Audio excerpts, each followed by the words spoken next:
So opening a coffee shop is pretty exciting. I'm not going to lie, especially when you're opening something like what we're doing, a coffee slow bar.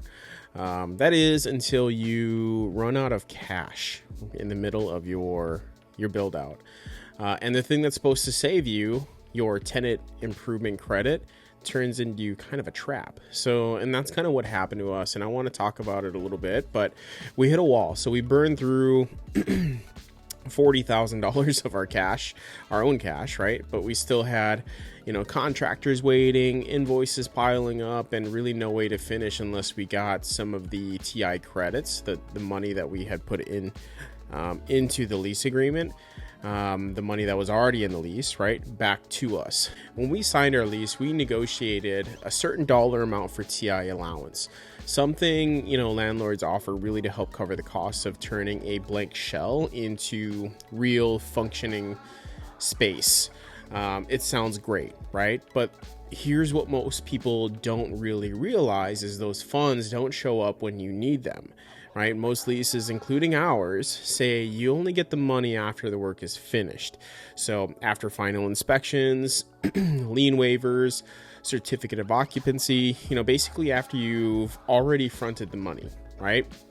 So there's a problem because construction always costs more and takes longer than you think.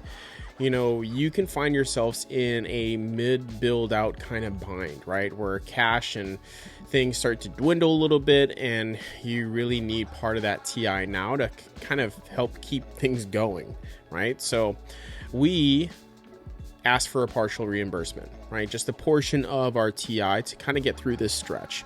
But instead of just saying yes, the building owners, they came back with a condition. They'd release part of those funds only if we kind of amended the lease. That meant rent would start sooner before we even opened, and we'd have to pay off, sack and whack charges at once instead of, kind of over time like we had originally negotiated.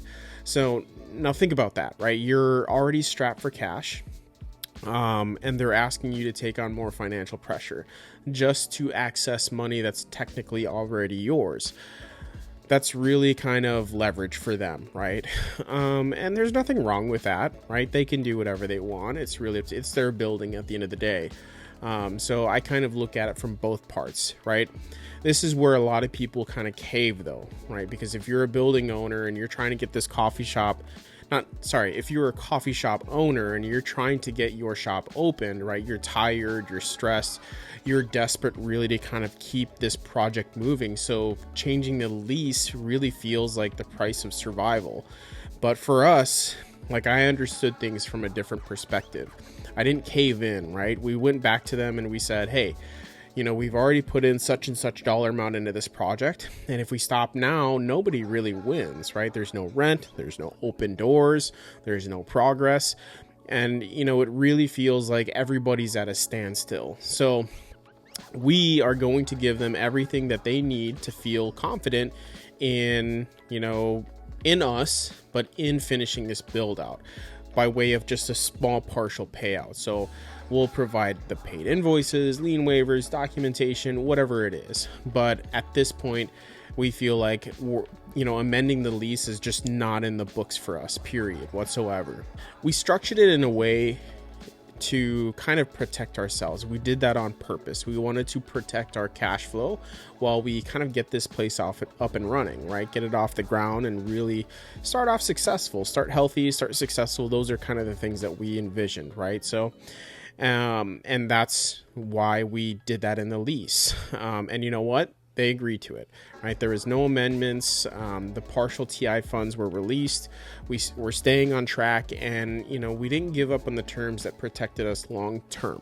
I'm not sharing this to kind of flex by any means. I'm sharing it because this happens a lot in business. And if you're opening a shop of your own or any really small business of your own, you got to know the lease inside of out. Right? There are some gray areas and you need to make sure that you protect yourself within those gray areas. Don't assume that you're going to get your TI when you need it. right?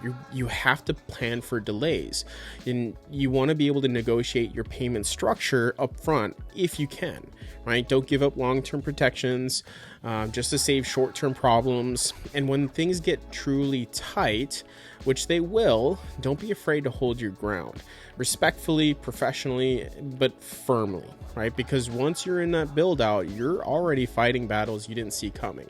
And protecting your lease might be the thing that really keeps the lights on long enough to actually, help you open the doors, right? So if you are in the middle of your own build out for your own shop and thinking about signing a lease, drop a comment. I'm happy to share what we've learned the hard way.